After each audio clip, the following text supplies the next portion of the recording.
everyone. Welcome to another awesome day of FileMaker training. I'm Richard Carlton. Do we hear everyone there? Do they hear me? Margaret, testing 1, 2, 3. They do hear you. That is awesome. Awesome. So welcome to Friday. It is Friday. It's the last day of the week, at least for some of us. And we are broadcasting live from Claris headquarters, although not really officially. We are like a bunch of homeless people encamped out in front of the building, which is kind of funny. So today is another awesome day of live stream training. So hopefully Margaret's going to show her screen, and we're going to go through the upcoming broadcast schedule for the coming week. So upcoming broadcast schedule this coming Monday is kind of an open Q&A a little bit, but we're going to be covering PSOS in detail. There was a request for us to cover PSOS during the training exercise. There went apparently some Claris people who don't know who I am, which is great. Then next week, Tuesday, Wednesday, Thursday, we got more robot shenanigans. So that is very awesome. So real quick, I want to let you know that I am talking to Live Code, and they will be coming back to talk to us more about their Android support for the FileMaker platform and the various things that they're working on. So very exciting. Once again, kind of like Christian Schmidt, they solve a very critical component in the world of FileMaker. Anyway, so today is a day about MonkeyBread. So Monday, for those of you who missed the windup for this conversation, Monday we were having a conversation with Chris Moyer about basically Mongo. And Mongo's this, basically SQL-less kind of relational, not really a relational database. It's so different that I don't even know what to think about it. Moyer tried to explain it. I guess I would have to explain it, play with it, and then I would have a better idea about it. And it is blowing in wind here a little bit, but so we are in Santa Clara, California, or actually Sunnyvale now. This is Potrero 4's building. This is where Claris is at. So Christian Schmidt, are you ready to talk to us about what you've done? So Mongo was Monday, kind of this overview, and it's still so different. And then what are you doing with your plugin, and what can you show us, and why does it matter, and why do we care? Why do we care? Why do we even care? Well, we care as usual because we have customers, and they will sooner or later get a MongoDB database. And we have to connect from FileMaker to it, and we have to move data from one side to the other side. So today we want to do a little job, like we create a database in FileMaker, and then we move data to MongoDB. And if data changes in MongoDB, we want to move it back. So we got in the MBS plugin a few thousand functions, and we now have a few for MongoDB, 58 on this list. A few more are coming for the next version. And those functions allow you to connect and, for example, do an insert into the MongoDB database. And that's what we are going to do. So we have a database in FileMaker, and whenever you change a record, we send a copy of the data to the MongoDB. So we have all the records in both databases. And then we want to regularly check when you load a record if something changed in MongoDB. This way we can move data in two ways. So, and we're doing some live coding. So let's take a database here. Let's take the assets database. And here's our assets database. And let me just create a record. So here my cookies, type food, 1, 2, 3. So I have a record here, and now we want to move it to MongoDB. To see the MongoDB database, I installed the Compass app. This is a free-to-use application as far as I see, which you can just download. And then you can connect to a locally installed MongoDB server. And you can take a look on the records you have there in the database. Like there's a few test records from one of my examples. So we can, once we insert data from FileMaker into the MongoDB, we can use this application to see the data. So let's say we want to move data from this record to MongoDB. MongoDB takes record data as JSON. So the first thing I will add here is a way to have the record here as JSON. So let's go to the define fields. and define here a JSON field. And my idea was we make it a calculation field. So FileMaker will keep it updated when the record changes. JSON, and I just use the built-in JSON functions here today, because that's what everyone on this call probably knows. So we pass in several elements. Let's say name, the name here, name field, and that's JSON string.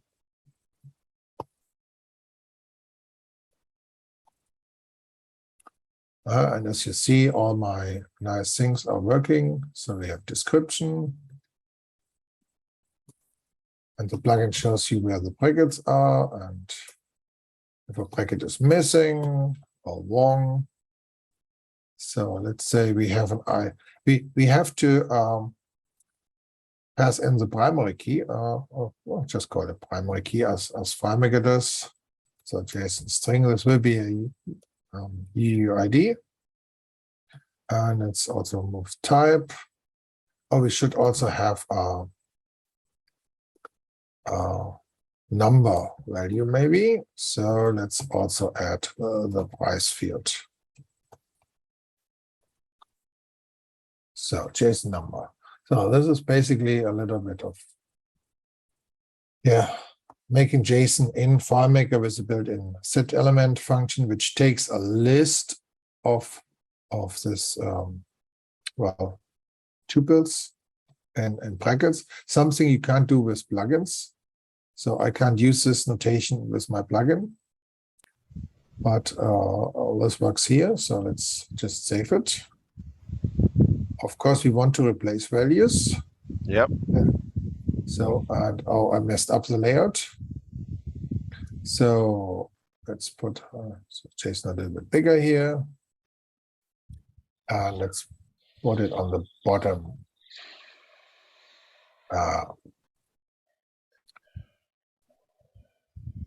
It's like a clever layout tool could just see that this item is linked to the bottom, so the item below it should also link to the bottom.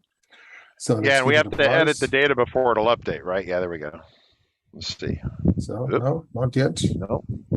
Name the cookie. Yeah, I named there the we cookie go. Works. Did I thought I would have added the price field. Prices. It didn't update when I changed the price field. Is that the same field? I mean, just verify. I mean, we got, clearly it. That's vendor. Oh no, that's a vendor. Price. Yes. Yeah. Okay. There we go. There we go. Okay. All So right. number also works. So we got a JSON here, and now we want to get the JSON to MongoDB. So let's go to the script workspace. Now, Mongo doesn't save JSON; it saves BSON, right? It sounds like the, I don't know. I mean, it's kind of the right bison, right, that we have in the Wild West and the plains, right? So yeah, BSON, yeah. But our plugin just takes JSON, converts it to BSON, and then sends it over the cable. So it doesn't matter here. So let's make a new script. Let's name it onCommit. So this will be triggered later by a commit. So first thing we do is we connect to our MongoDB. So let's take a look on the function list. We make a new object. Here we go. MongoDB.new. Now we need to tell it where is the database. So we have a URL for the database. Since it's a local database, it's accepting connections without any authentication. Something you will hopefully never see in the. Yeah, you saying that, I'm like, okay, it's local. Okay, yeah, no authentication at all. It's like, ooh, dangerous. So there was a string. So I just copy it here. Localhost, yep. Yeah, you don't actually need the port because it's a default port, but you could have servers running on different ports. So we tell it where to find it. So we could also make here some more set calls like set password, set auth machine, auth source. MongoDB has a couple of options there to authenticate. So then we set the URL. We'll call it Mongo or MongoDB, I don't know. So next thing is we connect to Mongo and see if that works, but let's leave away the error checking. We can debug this in a minute. So next thing we would do, we would open the database. So I can just tell it any name I like. I just say assets. There is no assets database. There is no assets collection. But as soon as we have the first record in an assets collection, in an assets database, it will show up here. So the schema is in the records. The next thing would be opening the collection. So we tell it which collection to use. A collection is a table, right? Kind of Yeah, that idea, that's a loosely. table, yeah. Oh yeah, we should write that here. Open pick table. Yeah. Database. So it's just a logical way for you to, well, differentiate where data goes. Mm-hmm. So we have the connection. Now we can make an insert. But instead of an insert, we make an upsert. So we update a record, and if the record doesn't exist yet, we make an insert. So let me copy this.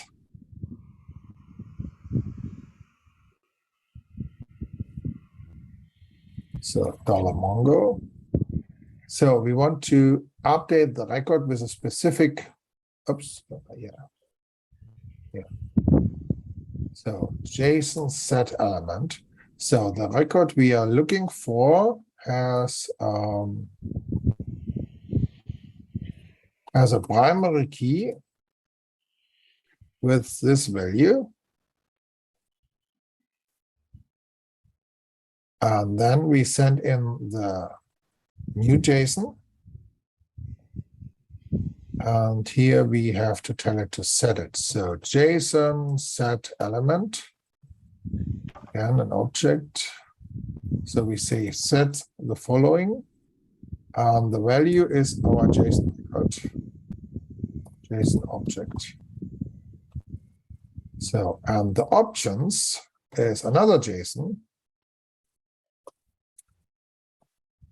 Again, an object.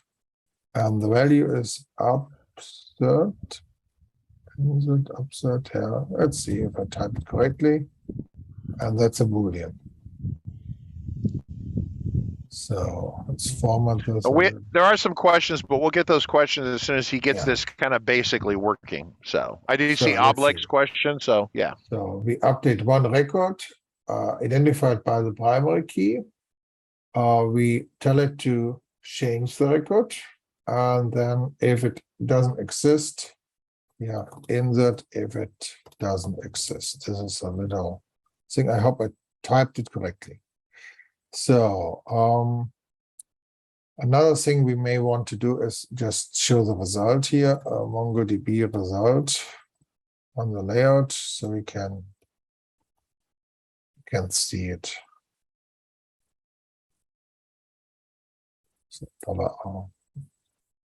So, and when we are done with the connection, we close it.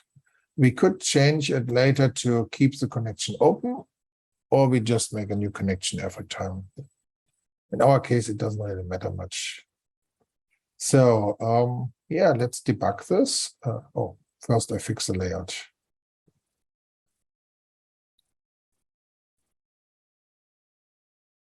Not really fixing it, but making sure the result stays there. So let's debug this and see if it works. So it's current. So step, we got a connection. Step again. Okay. Step again. It's connected. Step again, database opened, collection opened, upsert, yeah. ID, yeah, store the result and close the connection. So we got back a result here, and MongoDB told us that it upserted one record, and the new record got the following ID. All right, so I have some basic questions here. We're gonna have to take a step back because just understand that you understand this better than we do by quite a bit. At least I don't understand this very well at all. So let's start with the fact that it's kind of a broader question, but Oblix on YouTube said, "Hey, because you have no one-to-many links, is the word you use. What is the update? What if you update the zip code in an invoice's address? This zip is not changed in the hundreds of other address records, right?" And the question is that I think he's trying to put a practical application into using Mongo yet, and I don't understand it well enough how it's structured to even begin to assume that you would want to use it with a CRM like this, right? It's a document storage database more than it is a tightly defined transactional SQL database, right? So, what does that really mean? It means is his question valid? I mean, could you, I don't know. You want to try that? You see the question, Christian? We could, of course, make a related table by having a second collection with several other records stored as JSON, and they may refer to each other by some ID field. Yeah, but that's not enforced by the database. Yeah. Yeah, I think the question, the broader, I think a lot of us are just trying to understand the mechanics, the moving piece of the mechanics of what this represents. And I think what you're doing is important, being able to talk to it and go back and forth. But I think almost everything that I've ever learned in terms of managing databases is out the window with this, right? I think that's my biggest problem, me personally. Also, I have no idea what what'd you say? Upload? Upsert. No, that's just you have insert or update, and that's called upsert in the MongoDB world. Wait. So it will if the record doesn't exist, it'll create it. Yeah, so it will perform the check if the record with the given ID already exists, with like if you have a unique constraint. Okay. And if it exists, it's updated, and if it's not existing, it will do an insert. Okay.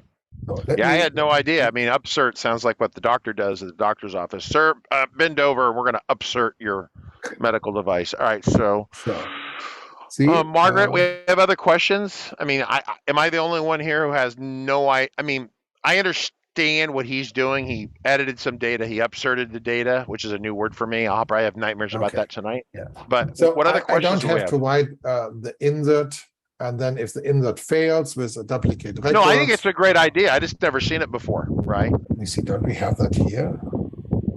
Yeah, insert or update record. That's something I have in the plugin for years for FileMaker. Oh, really? Yeah. So you just call insert or update. Tell the plugin what's the ID field, and then you pass in record values, and we either create it or not. Okay. Wow. David Angel had kind of an earlier question, was basically kind of the same lines. I think MongoDB is a data object-oriented database. I don't know what that means exactly.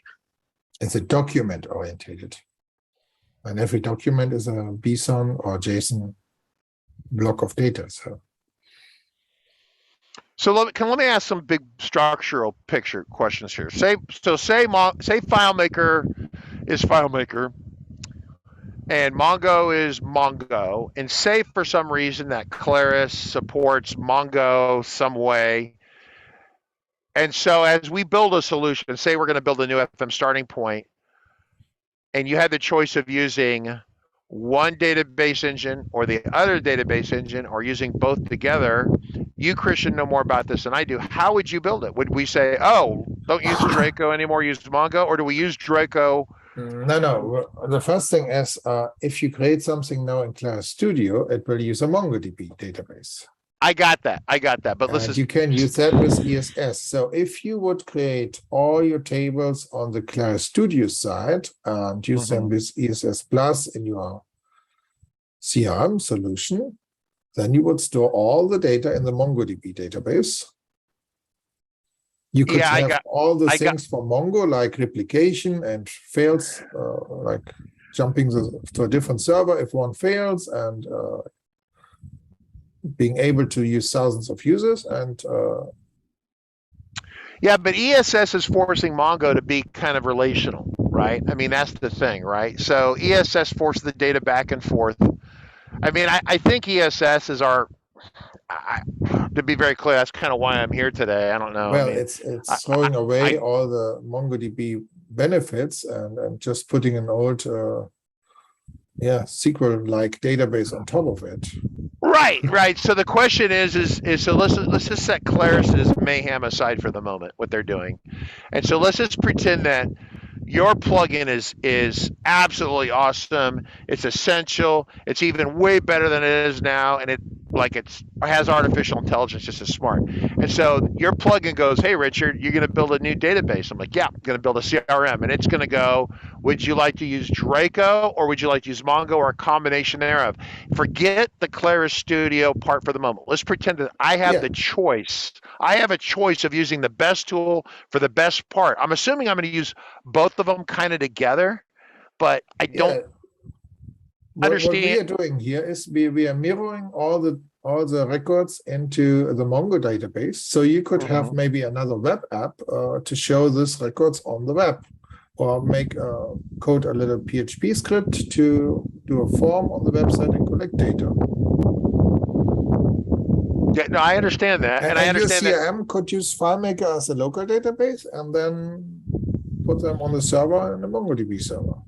Yeah, well, because Mongo has all this replication capability and failover and all this sort of enterprise goodness, right? But I think fundamentally, I mean,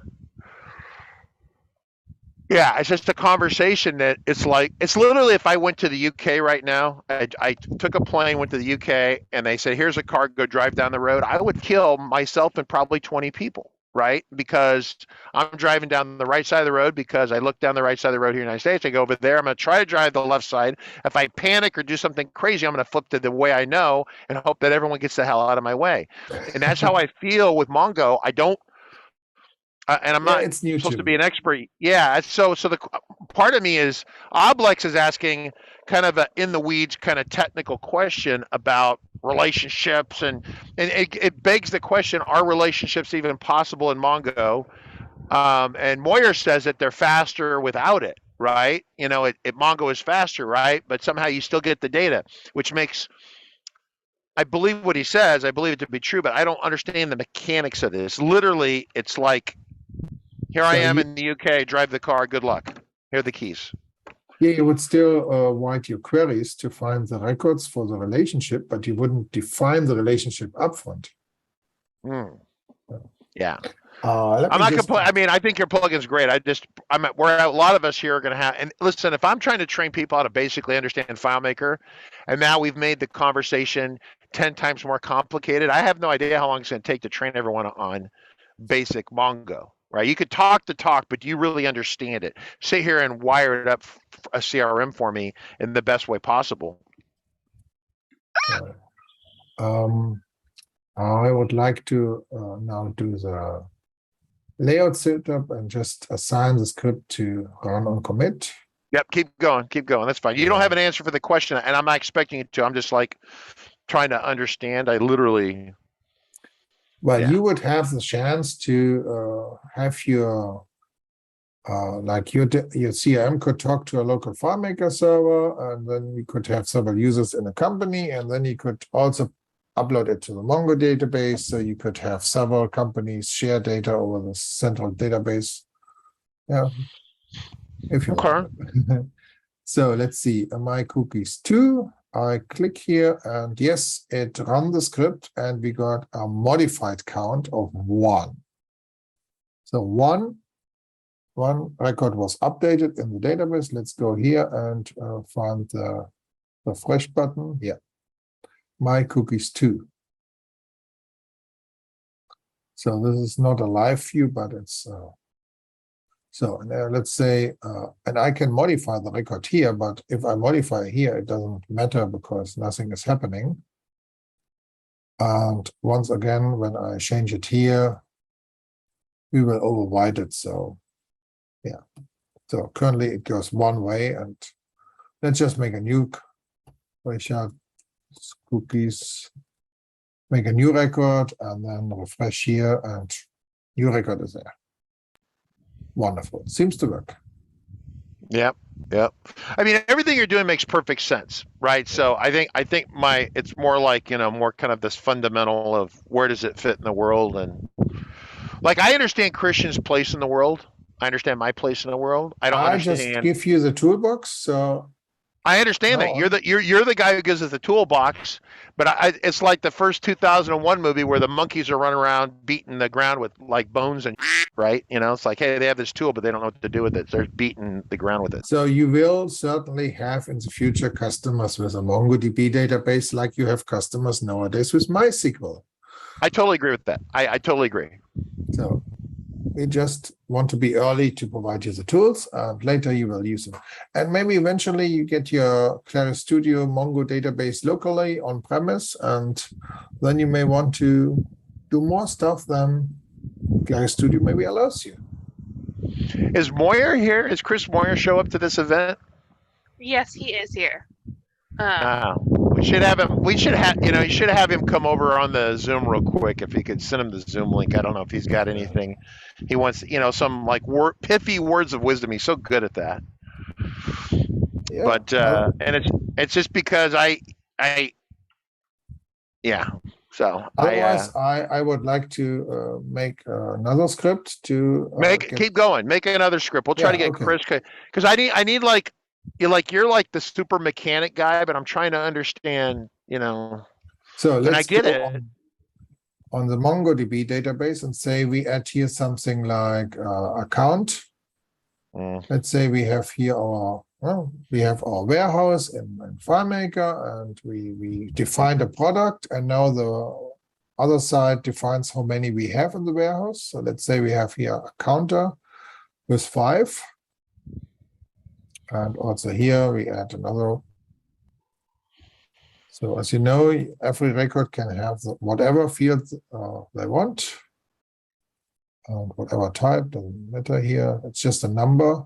And MongoDB itself, I mean, you see it here. It defines a lot of data types. So you can have a small integer up to about 2 billion, and you can have a bigger integer, and you can have a number with a decimal point and a lot of 15 digits after the decimal point. And you can have a string field, and decimal 128 is another one. So you can have bigger numbers with precision. So, but we just added here just some integer field for count. And now in FileMaker, we want to see this count. So let's define here a field count. No, not text. It's a number. Change. So, and here we define that it stays on the bottom. Let's make a script on record load. This script should make the connection. So I will copy a lot of lines here. We do the same connection stuff, and we don't do an update. But here, find the record. So for this, we will go and look on the MongoDB functions. Where was that? Here. So we have a find function to find records. Let's copy that. So set variable Mongo. So our file filter is it's now autocomplete in this window. JSON set element primary key is a primary key. So type is JSON string. Don't need any options. So we perform a find. After the find, we get a cursor back, which may be empty, but we don't know until we ask it. So,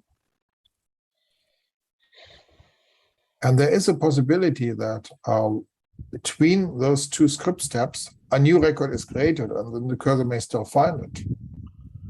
Oh, JSON. So let's say we got a JSON if no, let's say length JSON. So if we got a record, so we would say the count is other window, JSON get element, $JSON, and primary key, I think, is it? No, count. We wanted to get the count. And put it in the field.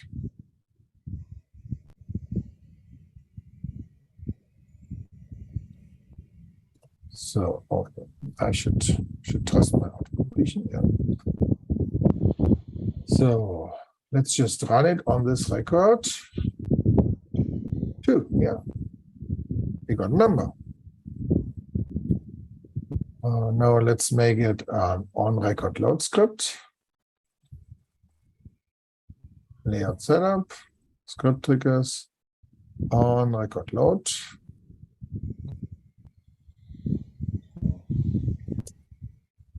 And now I go to this record and it shows 5. Now we go back to MongoDB and change the number to 12. So you got a dozen cookies. And we go to the other record and it's just 12. Wonderful.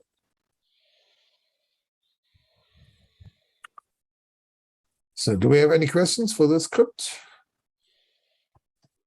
No, not that I can see. Yeah, I think most of the questions I've seen, another question from Obelix, yeah, he was talking about in the relational world and data updates and things like that. So Says I can't wrap my head around updating addresses and stuff like that. Yeah. Oh, Chris is here though. So technically, MongoDB can also do transactions. I may have to add those functions to the plugin if someone needs it. So you could start a transaction, then you can run several of these update record calls and move all your records there with all the related records. And then you could make one commit and have them all be written to the database together. No, I think this is an essential tool. Mr. Moyer, are you there? This is Mission Control. Come in. I am here. How you doing? Well, we are suffering from rookie-itis or whatever you want to call it. It's like a pig on ice skates. I feel like I'm at my first week using FileMaker and I just discovered a lookup. And this is back in the days with FileMaker 2. And I'm like, oh my God, I can move data from point A to point B. And I realized that to become an expert in FileMaker took all these years, and to become an expert in Mongo is going to take like this gargantuan effort. And I'm like, holy shit. So for all of us feeling slightly overwhelmed, do you have any words of encouragement for us? So, I mean, I think that place to start is to think that FileMaker is sort of a combined tool. You have a data backend, which is Draco, which is equivalent to Mongo, but you also have this IDE and can develop UI and UX, and you have scripting, and you can do all this business process automation. Mongo doesn't have any of that. So you would need a tool to sort of build an application on top of Mongo. Mongo is just the data store. InStudio is one such application that will allow you to, have an app that sits on top of Mongo and Mongo stores it for you. But there's other stuff, low-code stuff out there, like UI Bakery is one I've been looking at recently. So FileMaker is not equivalent to Mongo. Draco is No, I get that. I think the question is that, it's kind of like in FileMaker, and I don't even think you know the answer to this, or if you do, you're brilliant. Of course you are. But I mean, it's like when we're in the world of FileMaker, we like, well, if you want this and this, you're going to do these things for the best performance, right?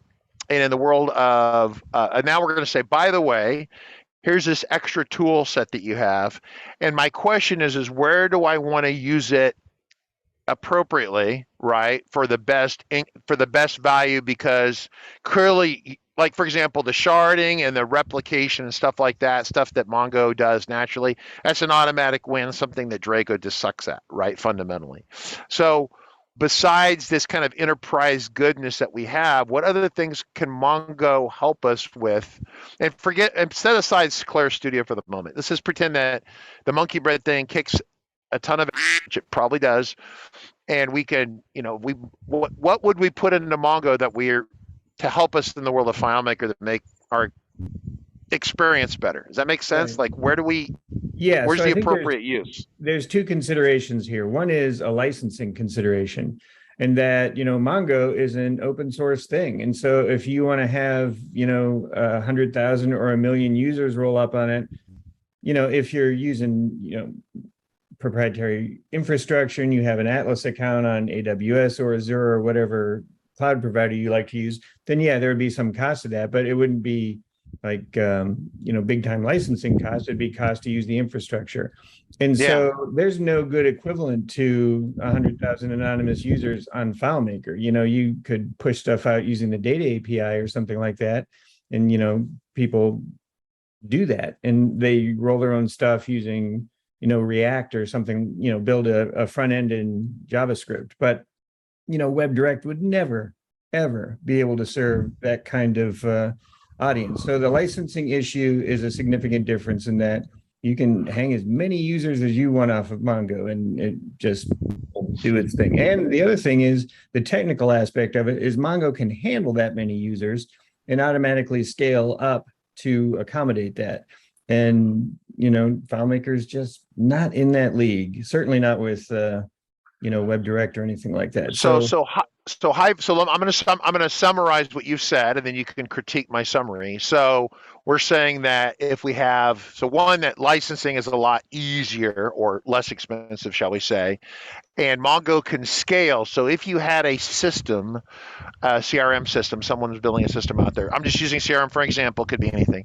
But you needed to have 100,000 people upvote or get information or download something, then Mongo's a great back end to drive that experience. You would still need a front end experience on Mongo to communicate with those 100,000 people, right? Yeah, absolutely. And so then you were talking what, Bakery UI or UI Bakery? Is that what you said you were playing with? UI Bakery is one such example. But I mean, Claris Studio is also one such example. It's all sort of pre-baked right now. So it's like, here are these 10 templates that you can use to, build, it's a lightweight app, but it's still an application, Studio is, at this point, a true application development environment. And that's pretty huge considering where they were like 6 months ago. I mean, they moved that thing forward by leaps and bounds, but, it can't do anything near the sophistication of what we can do in native FileMaker. So it's your outreach, your public facing component is your Mongo side of the operation. And then obviously licensing is better there. It's just how you build it would be different. And then I'm kind of like holding out on, I'm not holding out, but I'm waiting for Studio to be sufficiently robust. The way I evaluate any technology, and not that it'll come up today, but the way I evaluate technology is I look at what it has, and then I look at, based upon my 30 years of experience, if I go to a meeting, and I'm sorry for the wind for those of you guys who hear this, but if I go to a meeting, I know what customers, the kind of they're going to ask for, just instinctively. And I don't want to pick a technology where I'm going to go into a meeting and automatically I say can't do that. And saying no in a meeting is a good way not to be in business. You want to say yes. So you want a technology, and that's kind of my issue with Studio. It's not there yet. It's kind of in its infancy, probably, really. And that I have to say no too many times. I'm afraid of that, right? I need a product that says yes, enough that I don't have to worry about being kind of artificially boxed in, right? Like a cardboard box. I want to, because FileMaker, the only thing that boxes you in are the licensing and its scalability into, thousands and thousands of people simultaneously. That's really the two areas that it not great at. And outside of that, it's pretty damn flexible, right? So that's the pretty loose kind of box. You can get around and do almost anything. Chris, you understand this better than anyone, right? So yeah, and I think we're sort of talking about the scenario that you and I discussed on Monday, where you build an application in FileMaker, and it's generally used to operate some enterprise. Maybe they're a factory making widgets, or maybe they're a nonprofit collecting donations, or whatever they do. But they very often need to then turn around and serve up some small percentage of that data that they use to operate to their customers. It could be a shipping tracking number, or it could be a task status, or, did we receive your order? Yes or no? Are you past due on a bill? Or, whatever that, generally small piece of information is. And so to serve that up at the edge of the database, typically needs to go much higher scale than the organization's users would be. They might have 50 users internally, and then need to turn around and serve that up to 100, 500, 1,000 clients of their own who want to find their tracking number or their project status update or whatever it is. And so that's historically not been a strong suit of FileMaker. And so Mongo gives us an option to be able to say yes to that case. It's like, well, what if we want to turn around and have 100,000 people register for an event? You'd be crazy to try and do that in FileMaker natively. There's a comment here by Steve K. I don't know if I said your name right or incorrectly on YouTube. Great comment, perfect comment, right on topic here. Says, not sure what pain point this helps me with, ? I'm not Amazon with millions of database calls a day. That's what I'm trying to, in this conversation, in the next conversation, the conversation for the next year or two. Christian Schmidt will be part of this. Chris will be part of this. People in the community will be part of this. What problem does Mongo help us solve? Claris picked Mongo because it allows them to scale up their offerings to their customers very broadly. So remember, because Claris is going to be doing a lot of hosting of this stuff. You're going to pay them. They're going to host it for you. You don't even have to set up a Mongo database. They'll do it for you. They like Mongo because they can scale it, right, to thousands or millions of people, right? So for them, they will have that. The question is at the more developer, all of you out there level, the Chris Moyer level, the Richard Carlton RCC level, the Proof Guidance Alliance, etc. They have a customer. The customer has 50, 100 employees, 200 employees. Do they need Mongo? Maybe. Does it fit one of these sweet spots, right? But certainly having the tool set, I'm going to pivot back to Christian Schmidt to make sure he doesn't feel like we're leaving him out. Have an essential tool set. Having the tools, the wrenches, the screwdrivers, the hammers are critical. And so Christian Schmidt is solving huge problems for the community by giving us these tools. And he's really tight on the fixes and updates and tweaks and stuff. So I want to make sure that I props to Chris for showing up at Christian Schmidt, both you got kind of Chris, about making this tool for us. And like I said, I own it, we use it, I love it. So, Mr. Moyer, as of today, we are not doing anything else with MongoDB what we couldn't also do with MySQL, PostgreSQL, or whatever SQL database. It's just a way to copy data from FileMaker to this other database. So you may use it on a website to show status for a customer, show a form to collect some data, and we get it in FileMaker. And even if you have a Mongo database with millions of records, you can still make queries there to get aggregated data and then put that in FileMaker and make a nice report from it. Yeah, I agree with that. And I think Christian raises a great point that this is roughly equivalent to using ODBC. And so maybe we're not building anything in Mongo at all, but maybe we need to connect to an ERP system or something like that itself uses Mongo. And Mongo doesn't natively speak ODBC. So if you want to talk to it using SQL, they have to stand up an abstraction layer. It's called the BI connector. And so some fooling around has to be done for you to use regular SQL tools to talk to Mongo.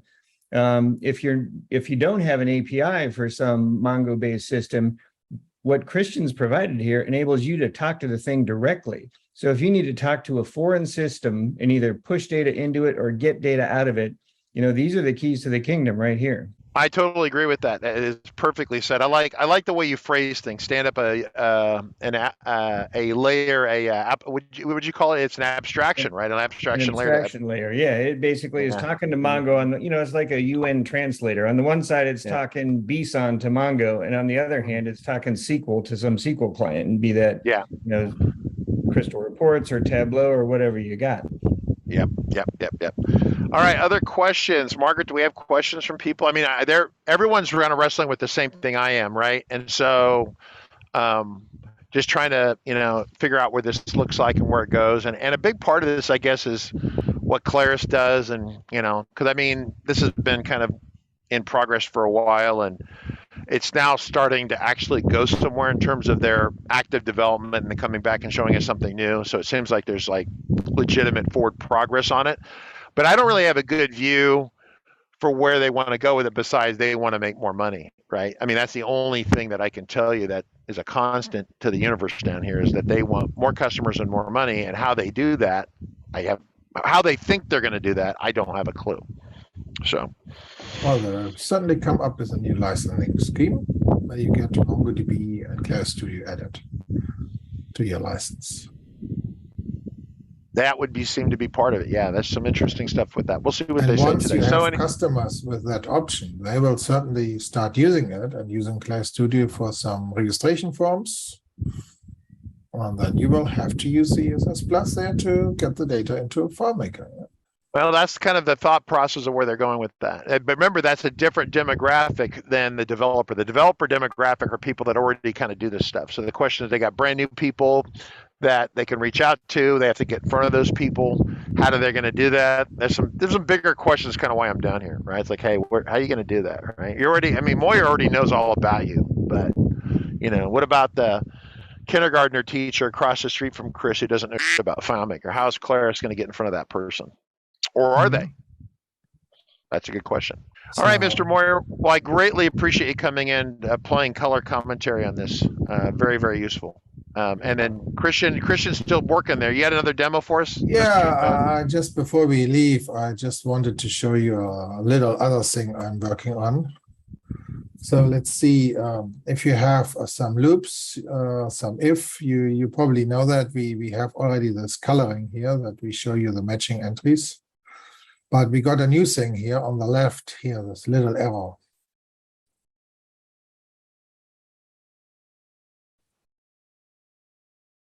So you roll that up and down.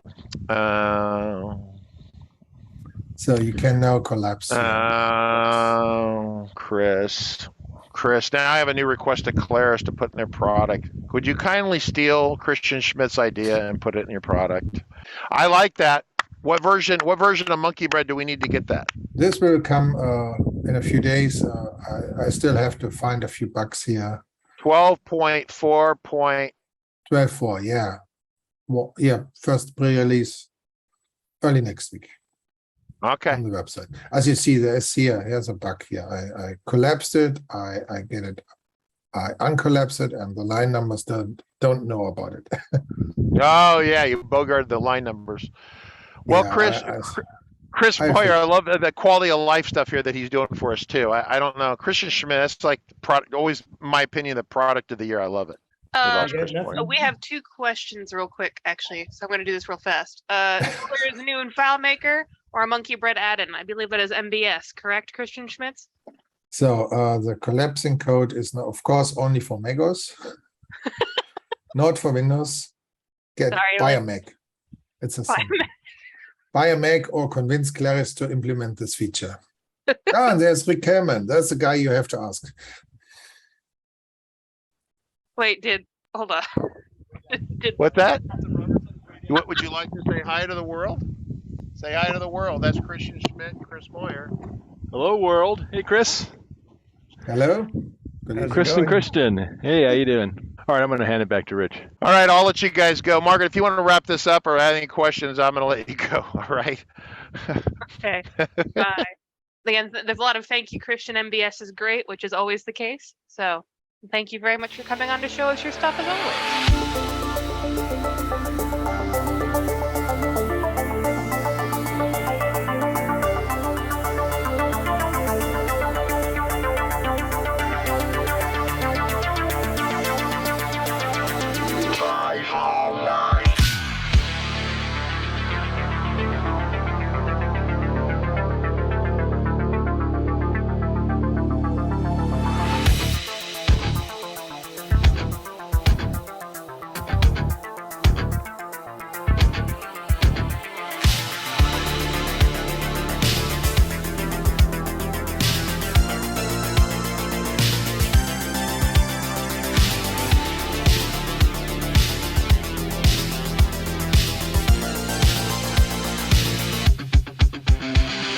Got a report of an individual up here who may be a FileMaker license.